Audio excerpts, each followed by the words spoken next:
Welcome to Stream 2, Sustaining Change, Session 3, Hiding in Plain Sight, How Spirituality Impacts Abuse Narratives with Ahmeda Mansaray-Richardson. Ahmeda is a decolonial intersectional researcher and doctoral student at the University of Toronto Emmanuel College. Ahmeda traces her activism through her parental lineage and the values of her childhood home. She recalls her activism beginnings in her kindergarten class when she took her teachers to task for picking on left-handed kids. Since then, her work has continued through various organizations across 3 continents where she designs and leads programming for decolonizing narratives, histories, and epistemologies to spark and sustain empowered change in Afro-descended communities. She insists all marginalized people, especially persons of color and young people, be allowed the freedom to access their inherent power and voice. She's the current lead for the Lovren's Law Advocacy Initiative that works to see legislation passed in Ontario to ensure evidence-based abuse prevention education in all schools. Welcome, Ahmeda. Thank you so much for the introduction. I was wondering, like, who's she talking about? Thank you so much, Helena. Thank you to everybody for taking some time out of your day. If you're like me and you're in Ontario, it is gorgeous. The sun is outdoing herself. And so for you to take the time out to sit inside and look at a screen means that you're really passionate about this work and you really feel a purpose in this initiative. So I want to extend my heartfelt gratitude. I also want to extend my heartfelt gratitude to the organizers of this conference. This is such an incredible initiative. I am of the opinion that there can never be too many voices. Sometimes there is a cacophony that can be disconcerting and move us out of our comfort zones. But I prefer more voices, more opinions, more eyes and ears and hearts on a matter than a few select elite spaces and places. So this is really amazing that this is virtual, so anybody can have access to it. And I was just speaking with Helena, and she says everything's going to be on the YouTube channel. So if you're like me and you missed the session, you really were trying to get into the keynote this morning, you have a little bit of joy because you will be able to catch it online. So I'm coming to you from a little town in Ontario. It's called Cookstown. If you are in the GTA area, it's between Toronto and Barrie. It's a little farming community, and I have the privilege of curating and living on land that should be acknowledged as First Nations land, and being able to raise my children here. As a refugee, immigrant, now Canadian citizen, I feel very fortunate to be in a place that I can call home. And I just want to take the moment to acknowledge all the people who are displaced all across our globe. There's just one globe, last I checked, and especially within the nation that we call Canada. So, Ahmeda, you heard my introduction. That's the stuff that I put on bios for conferences like this. But who am I at heart?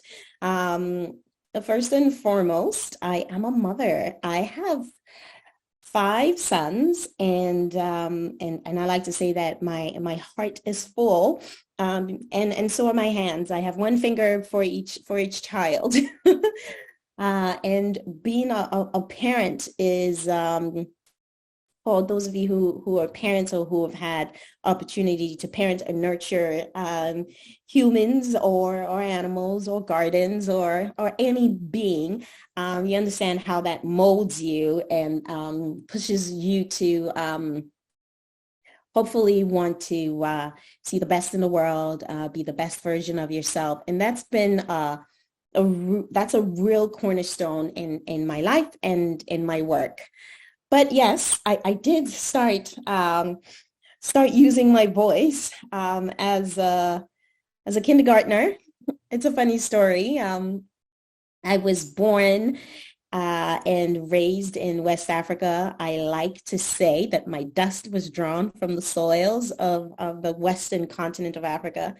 And at the time of my early school years, my family was living in a very busy cosmopolitan city called Lagos, in a very, very busy cosmopolitan country called Nigeria.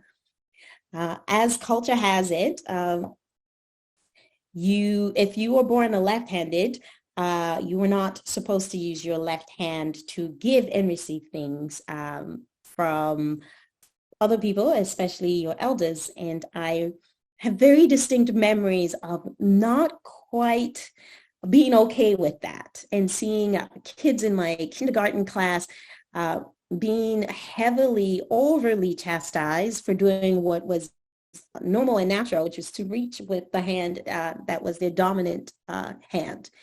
And it was in those beginnings that I found that I could use my voice to express what was at that point an intuitive disconnect between my reality and what my being was telling me was more kind and more loving, which was to allow kids to show up as they are and not chastise them for things that they can't control.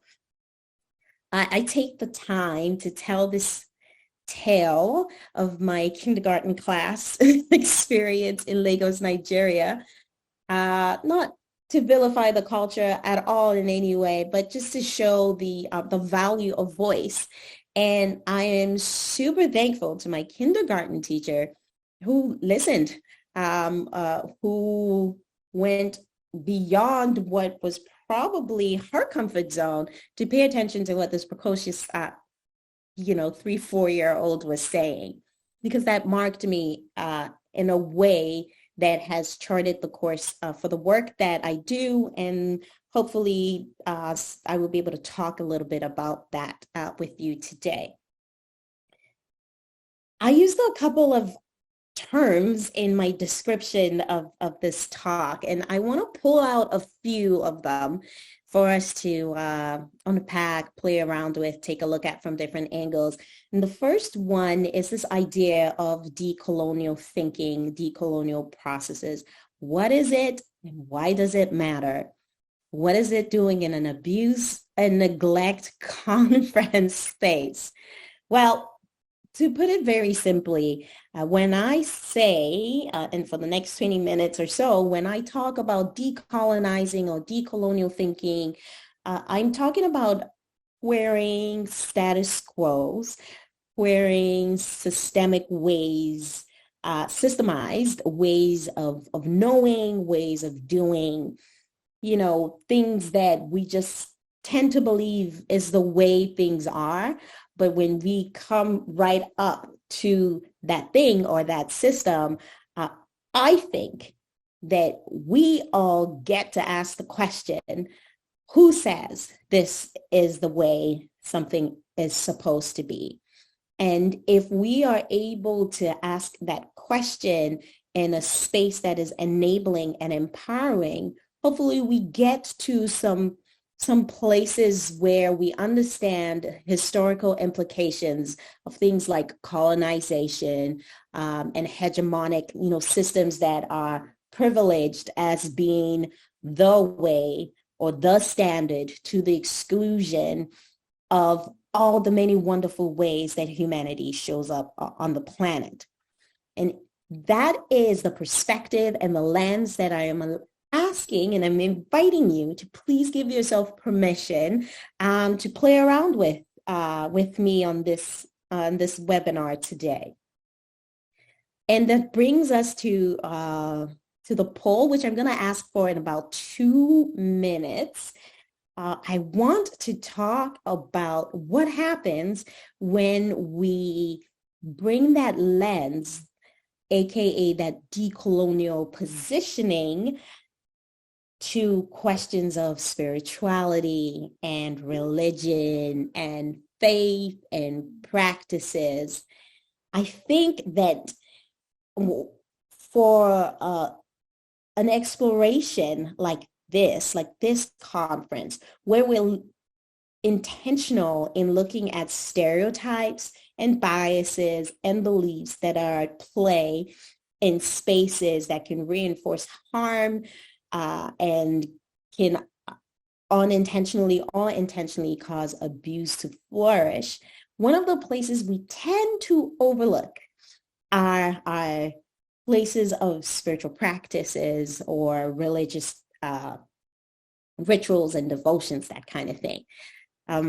There are all the world religions, and then also there are the religions that are not recognized as world religions that kind of hang out on the margins of what is systematized. So wherever you are, wherever you land in terms of spiritual beliefs or practices of faith, I have a few questions for you. Can I please ask Laura to throw up that poll? And I am pulling them up right now. No pun intended. Polling. Ha ha. Okay. I have launched the poll. So for everybody who has participated in this, if you could please reference the poll and start answering those questions. I'm going to leave it open right now so we can start getting individuals. You can access the poll, but it should pop up for you. Yeah, it should be popped up for you. I think you can see it. I'm not sure. If somebody could raise a hand for me in the audience, that would be great, just so I know. Oh, okay. I can see it. Actually, it's online. Great. So I'm going to move down to question 2.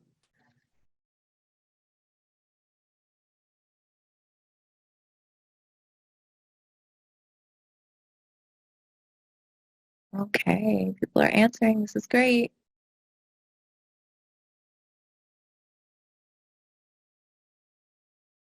And then once they're all answered, I'm going to send you over the results.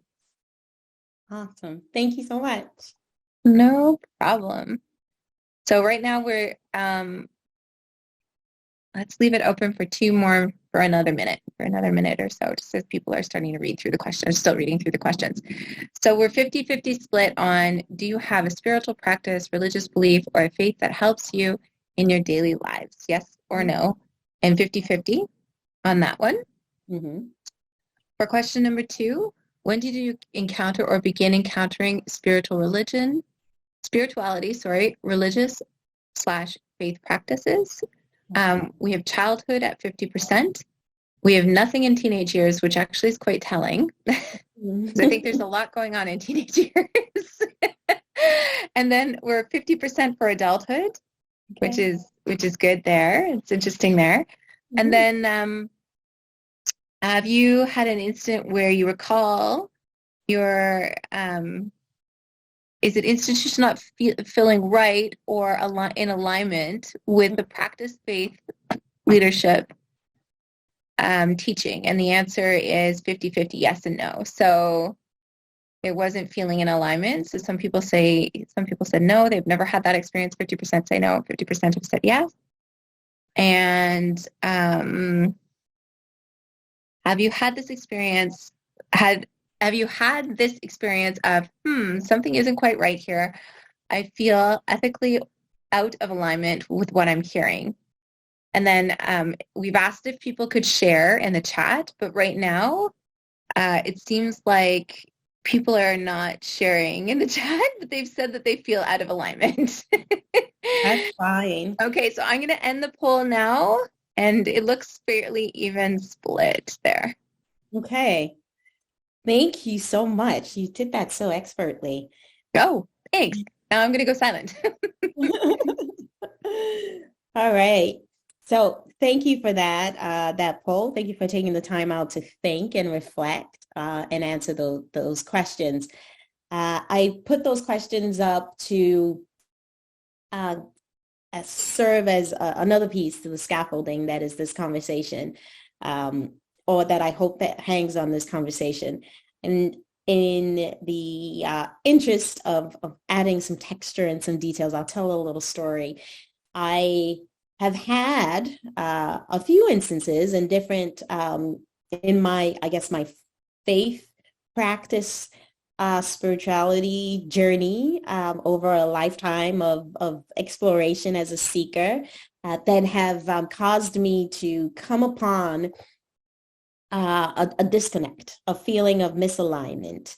One of the ones that I will speak to was just not too long ago, when I was a practicing Christian. The Christian faith is a faith that is rooted in Christian beliefs, and I was participating or part of a group that was starting out this new church, young, new, hip church. And it felt like the place for me with my young new family. And over time, and it didn't take long for this time to pass, I started to get a sense that some of the stuff that I was hearing was not sitting well with me. And being the same kindergartner who went and talked to her teacher and was pleased that the teacher actually held space and took time to listen, I thought, okay, well, this is an opportunity for a conversation. And oh, there, somebody put something in the chat. I love the chat. So I speaking of chats, I reached out to have conversations with a bunch of different people within that community to try and work through my own stuff. Long story short was what I was experiencing in this space was causing me to have grave concerns about the status of women within a faith community. And because I did not want to believe that this was something that was happening in this space, because remember I said this is a young kid church space, I told myself different stories. I reached to the stereotypes and the biases and the beliefs that had been, that I picked up over time and had been kind of drummed into me as somebody who does live in a world that leans very heavily on colonial type narratives. So narratives that are pretty set, where one way of knowing is prized above all other ways of knowing. So it was very easy for me to disregard my intuition, disregard my ethical sort of alignment, and reach for the stereotypes and reach for the biases and the beliefs when I was in this place of discomfort. Fast forward further down the line, I had to do the work to disconnect myself from the stereotypes, beliefs, and biases that I'm going to speak to shortly. And in doing that work, I realized that it is very much in these pivotal moments where we start to disregard what our internal antennas are telling us, that we either are able to wake up to act and support, prevent the kind of violence that this conference is talking about, or we do the thing that a lot of research tells us a lot of people do, which is to sweep it under the rug.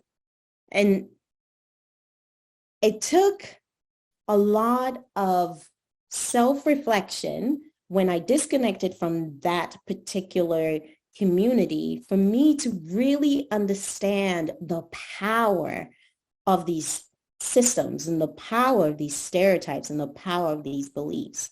So I wanted us to take a moment, number one, to forgive ourselves for all the many times that we've allowed all the stuff that are embedded in these colonized narratives to take over what we know intuitively to not be loving and kind, and to also query and ask questions on how can we make our way through and give ourselves permission to set aside these stereotypes, to set aside these beliefs, and follow on our intuition, because sometimes the truth of the matter is it can be the difference between somebody suffering, terrible, terrible, horrific abuse and neglect, or somebody getting to walk away, unscathed, best case scenario. So I was playing around with this and trying to think of, okay, so what are the biases that exist in these spaces, in these spiritual spaces, that are just kind of, everybody just subscribes to these ideas. Everybody, I'm generalizing. So one of them is the idea of authority knows best, right? So if you're in a faith space, that generally tends to be either one person or a group of people that exclusively hold the key, and you're encouraged or invited to listen to them, because either they have done the work to access this exclusive knowledge, or they have been appointed in the role of leadership. And in these spaces where authority is almost seen as divinely appointed, it creates this space where, when intuition begins to tell you that something is not right here, and that there could be gross abuses happening in this space, you come head to head with, well, if I do something about it, I'm going against the authority in my life. And how do we work with that? How do we hold that gently, and also be able to be inspired to move through that? The other thing, stereotype that I think what runs rampant in these spaces is the stereotype that is attached to spiritual knowledge and the pursuit of spiritual knowledge. It seems like, all the books and all the movies and all the grand epics, grand quest stories that we take in on a regular day-to-day has some kind of hard work that the person on the grand quest has to do in order to attain the prize, right?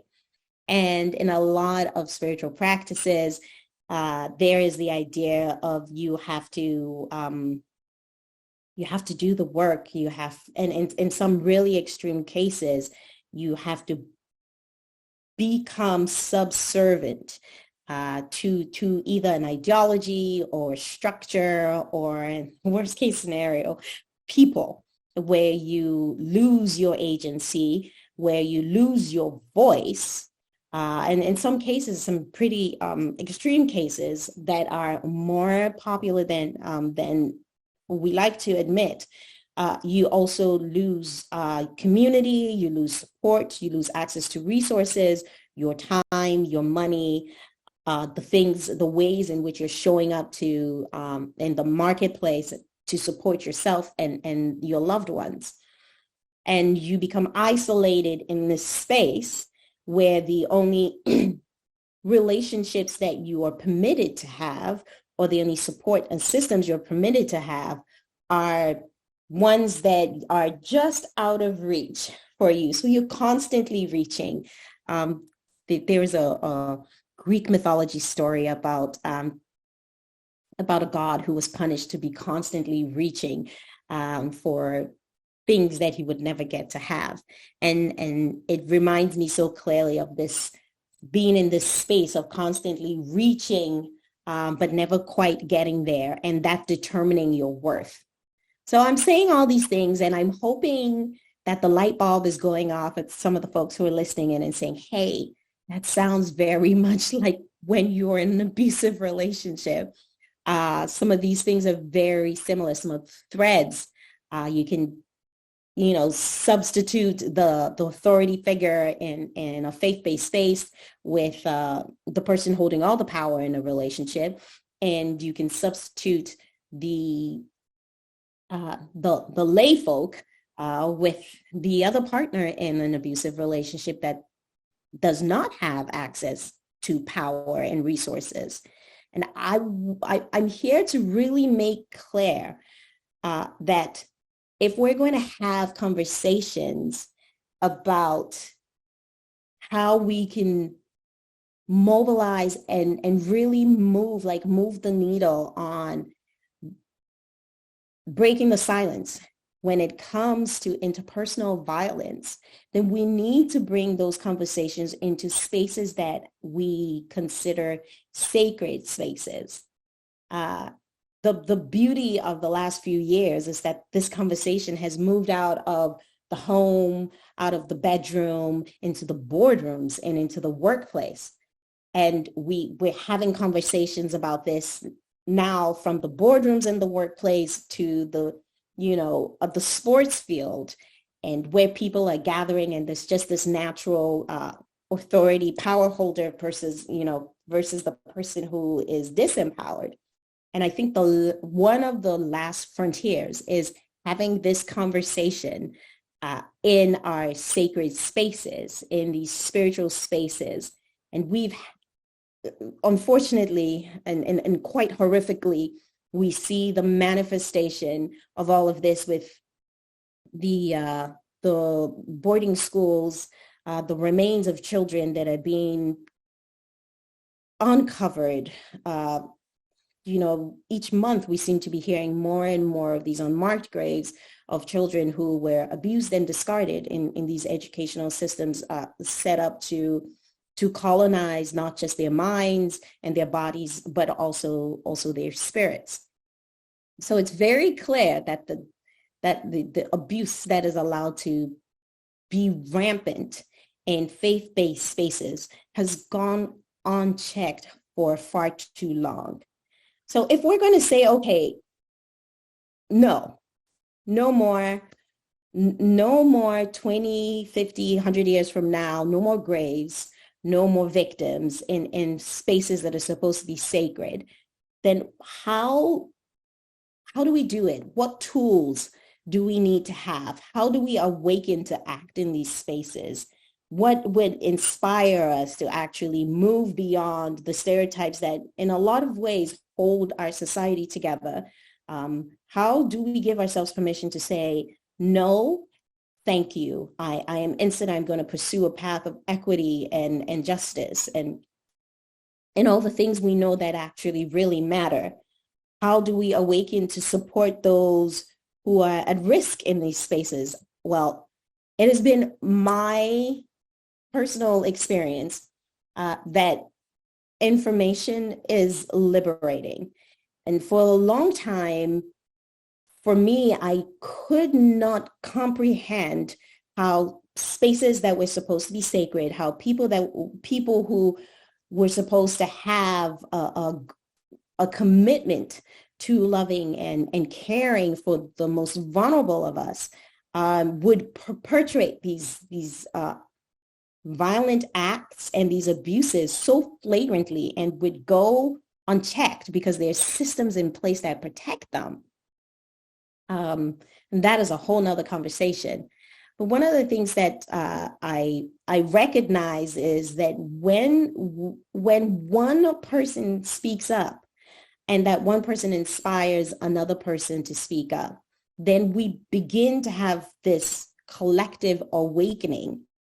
And when the collective awakening then recognizes that it's not enough to be collectively awoken, we can use tools from decolonial thinking and decolonial understandings to help us further unlock our own framework of why this is happening. Because most of the time, the collective will simmer down back into the silence if we're not, and I know this certainly personally, if we're not able to make sense of why this is happening, if we're not able to reconcile why somebody who ought to be loving and kind and to be taking care of the marginalized are instead perpetrating violence, that disconnect, that discomfort forces us back into the silence. But if we have language And if we have access to information that says, absolutely, this person or this system is perpetrating harm, but this goes back centuries before this person or this system. This goes back to a time when these systems were created and used to control people, used to amass wealth. We're able to move beyond the scene of the one individual who is, the culpable perpetrator, and see them as also being caught in a system. And it is my submission that once we move away from individualizing these atrocities and are able to at least see a little bit of the web or the bird's eye view, there is an awakening that can be switched on, and an empowerment that can galvanize and has galvanized movements. And I am part of an incredible movement that was started by an incredible human who has since transitioned from this lifetime, Charmaine Lovren.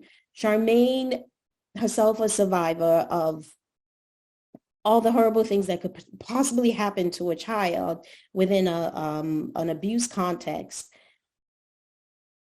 In her own personal quest to understand why this happened to her and was rampant in her family of origin, understood that one of the main things, the main structures that made young people so vulnerable, children so vulnerable, was the lack of simple education, because of the belief that a child's mind can't handle these delicate topics.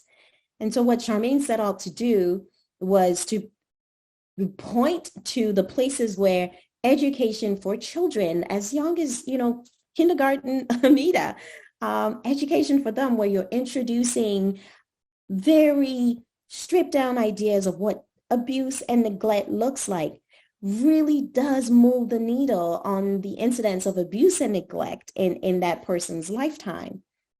And what Charmaine ended up doing was joining forces with a member of the Ontario legislature and MP Manta to put legislation currently before the Ontario government, Bill 17, that would mandate child abuse and neglect education in a curriculum in all Ontario schools, and that it would be age appropriate, it would be evidence-based, and it would in that way equip young people where, most of them are in the schools with information and knowledge on what is abuse, what is neglect, and how do you work through it, given your social cultural context. So I just, that's my own little shameless plug, Lovren's Law Bill 17. If you go to loverenslaw.com, you can sign our petition and join groups that are on our website that are also putting pressure on your MP to support this bill that is currently awaiting second reading in the Ontario legislature. But to bring it back around, Charmaine talks about learning in Sunday school, in her story, learning in Sunday school that it is bad to lie.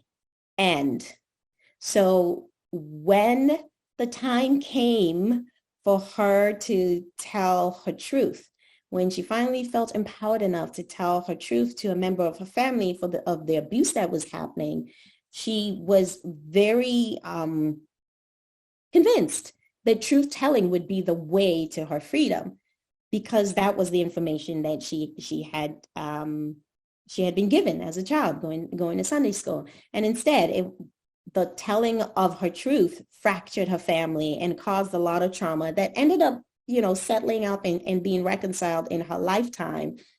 And one of the things Charmaine always told me is, Ahmeda, what I've learned from that is there is no good or bad. There is no right or wrong. It just is.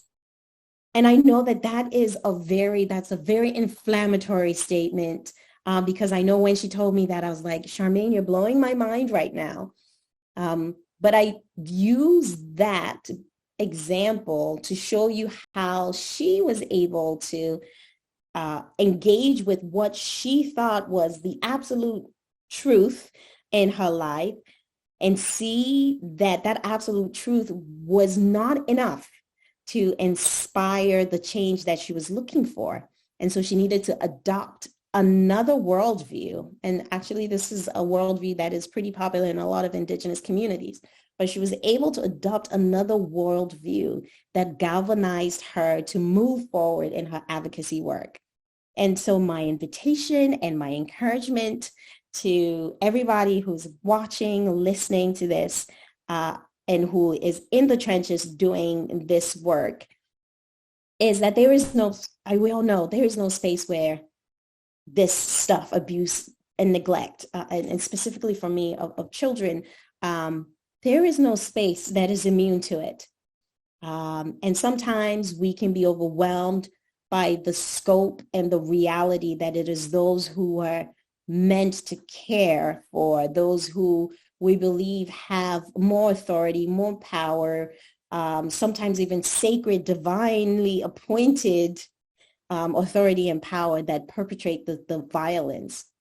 And when we get there, when we get to that point where we're just like, I cannot make sense of this, reach out to other ways of knowing. Do some decolonial work. Dismantle the things in your brain or the things in your world or what you know that tells you that what you are experiencing is impossible. And hopefully in your reaching out, you will land on another worldview, another way of looking at the issue, at the problem, and that will inspire you to continue and move forward in your work. I know that that has worked tremendously for me. Just to go back to the situation of the faith group that I was talking about, I did everything that I could, helped some young women leave the community. I wrote letters to the government. I wrote letters to CRA to try and see if they could revoke their charitable status. I did all the things that was in my power to do. And when I realized that none of those things, toppled the system, I had to then sit with, okay, what is the bigger picture here?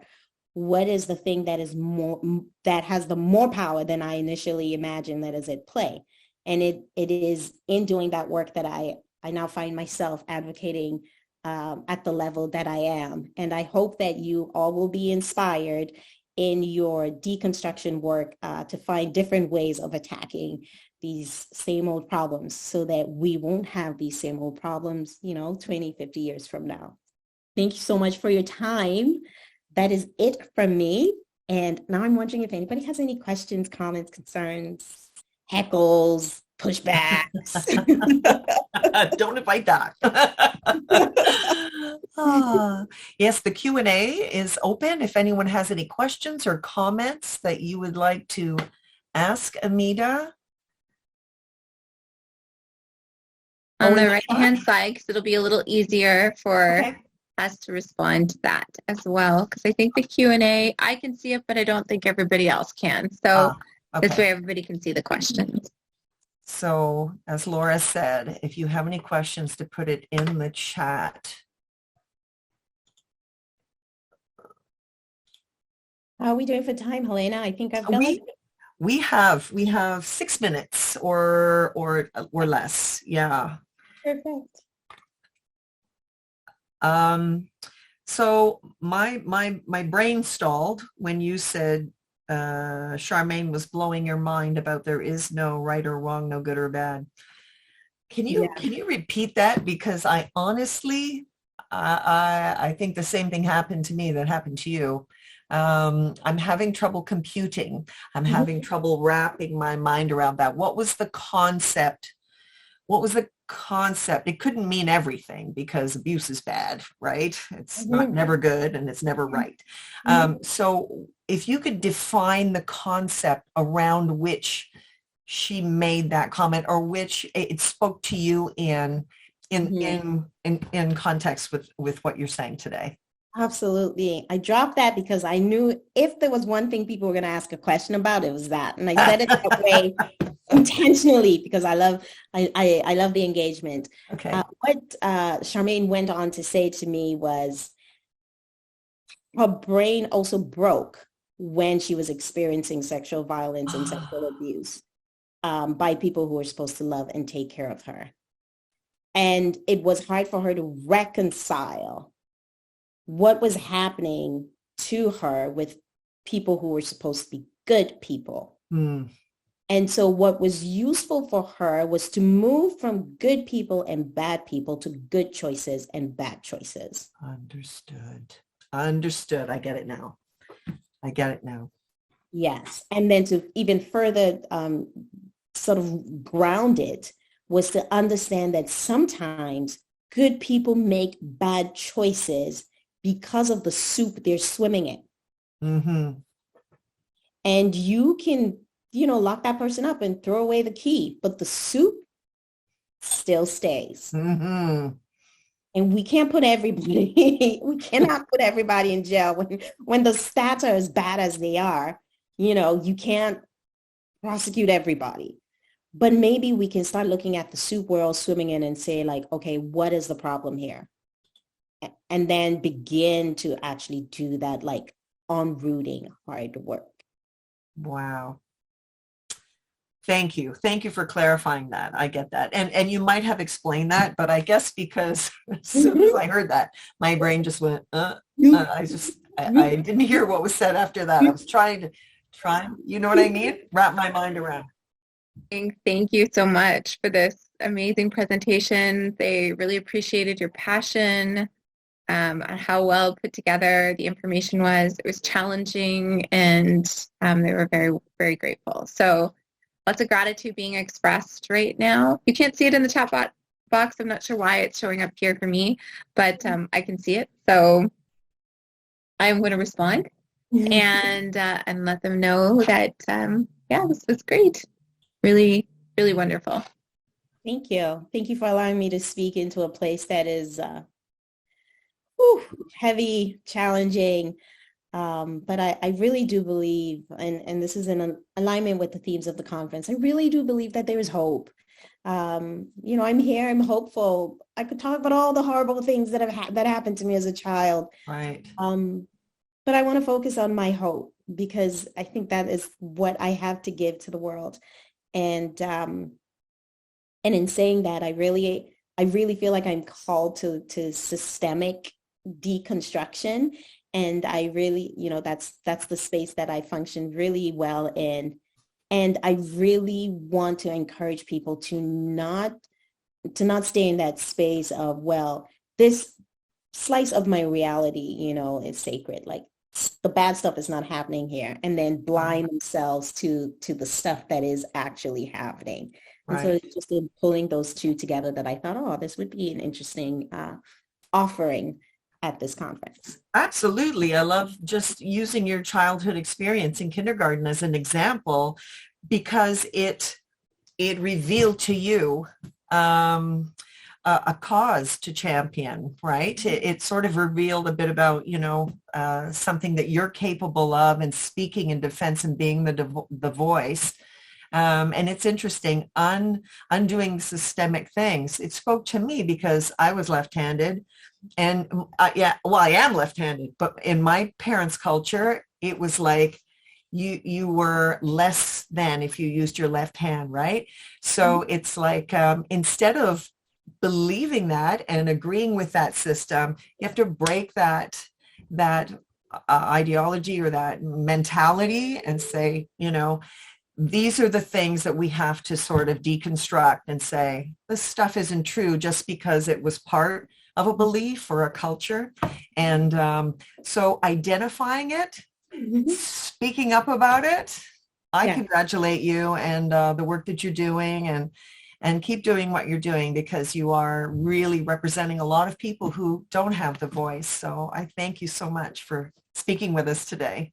Oh, it was my pleasure. Left-handers unite. Woo! Thank you for being so brave. I feel so left out. That's okay. Nobody's marginalized in this conversation. It's okay. Oh, It's okay. no.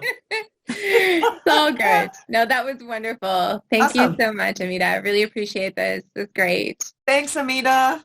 All right. Have a wonderful rest of your day. Take care. Enjoy Bye. that sun. Bye. Yes.